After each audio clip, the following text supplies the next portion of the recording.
Hey everybody, it's Christine Ernst, the Fat Ass Cancer Bitch, coming to you from the Cozy Wedding Cottage here in Sandwich, Massachusetts. It is Saturday, June 14th, which is a very bigly day for some people. It is the 13th consecutive rainy Saturday here on Cape Cod. Do you hear the cicadas? Can you hear that ambient alien hum? I don't know if you can hear that, but it's kind of like delicious, weird white noise. Where I live, we have thousands upon thousands of 17-year cicadas. And here's one little dead guy that I picked up on the path on my way here to write this morning. Can you see his little beady red eyes? They're harmless. They don't sting. They drink xylem from tree sap, I guess. They emerge from the ground, climb the trees, lay their eggs. The eggs drop down to the ground, and they stay there for 17 years. And they come up for a month in the sunshine and do their thing and make all this noise. And then, what a weird cycle. 17 years underground and a month in the sunshine.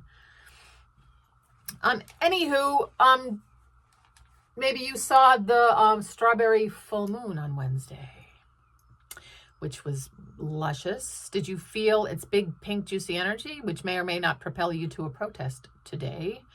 Now, the 14th is a really important day in our house here. It marks the anniversary of Michael moving in 18 years ago. 18 years ago! Who knew? I bit the man's shoulder on December 15th, and 6 months minus 1 day later, on Flag Day 2007, he arrived at my back stoop at 11 p.m. with a green garbage bag containing a shaving kit, a toothbrush, his 2 pairs of pants, and 11 t-shirts. There was an old wicker fishing creel over his shoulder. He does not fish. And a photo of his folks in a busted frame under his other arm.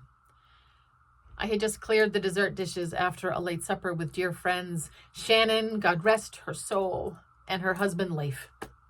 We were laughing. I said aloud, "It's so weird that Michael hasn't called yet." And then the knock at the door. He had arrived. Shannon and Leif hooted and hollered and clapped and high-fived each other. We had champagne. A year and a half later, totally unbelievably, Julia arrived in 2009. Even more unbelievably, I drove Julia to school for possibly the last time. Yesterday, for her chemistry final at Sturgis East, she will get her license this summer and will drive herself to school come September. Yesterday, we took the long way, splurged at Dunkin', extra large hot hazelnut cream, 1 sugar for me, medium pineapple mango refresher with green tea for her, hash browns, and a glazed donut to share. I may or may not have sobbed in my car in the parking lot after dropping her off. I love you, my chicken. Make good choices.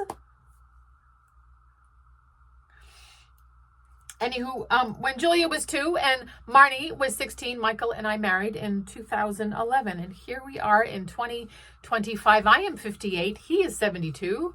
And marriage is such a weird country. Part deep partnership. We like each other's company. We do the spelling bee together in the New York Times Magazine every Sunday. And if that's not a testament to an excellent relationship, I'm not sure what is. Part annoyance. I keep moving the furniture. I can't help it. And he chews really loudly and he can't help that.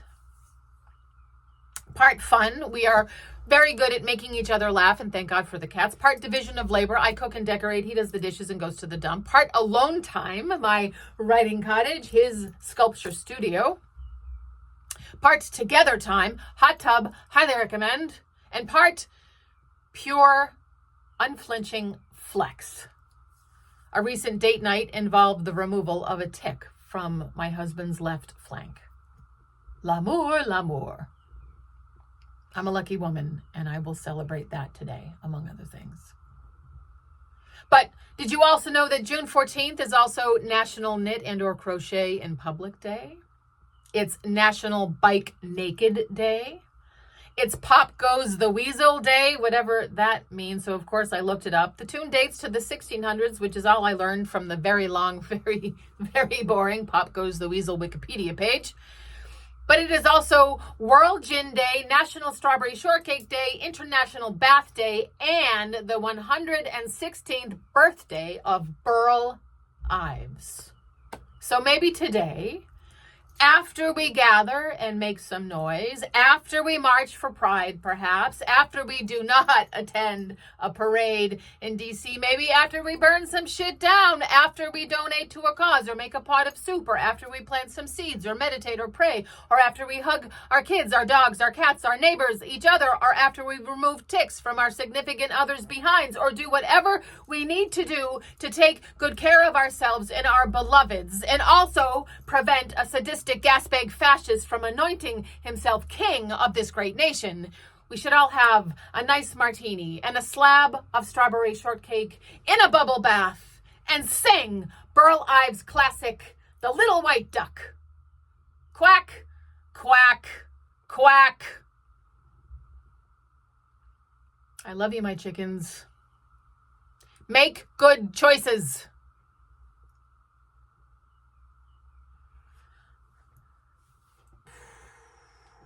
So June 14th, make some noise, bike naked, have some strawberry shortcake, drink some gin.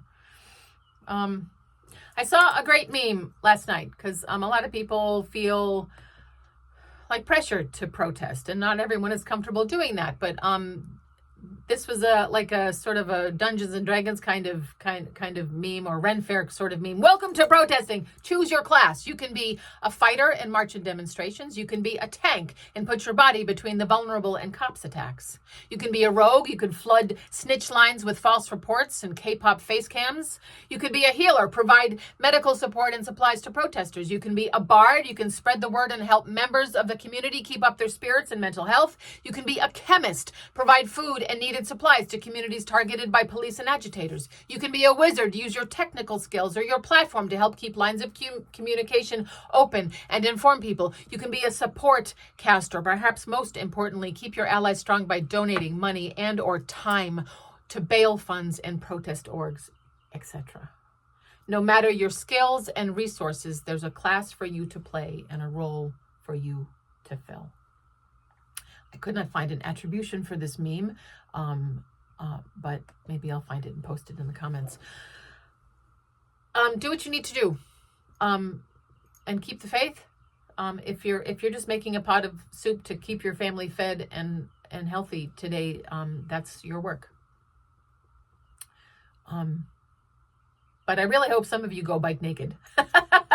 I'm thinking of wearing my hot dog costume, my plant-based wiener costume, and showing up with my Find Delight. Where'd it go? Oh, hold on. Find Delight today.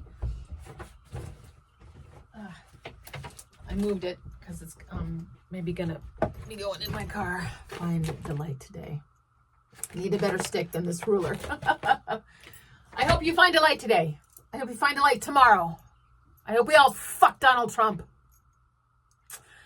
You are beloved. Come as you are. Can you see those? Maybe I gotta lower those signs because I always have to adjust it every week. Come as you are. Naked on a bike with a slab of strawberry shortcake. Knitting. You are beloved. And I hope you keep the faith. And I'll see you next week. Be safe out there.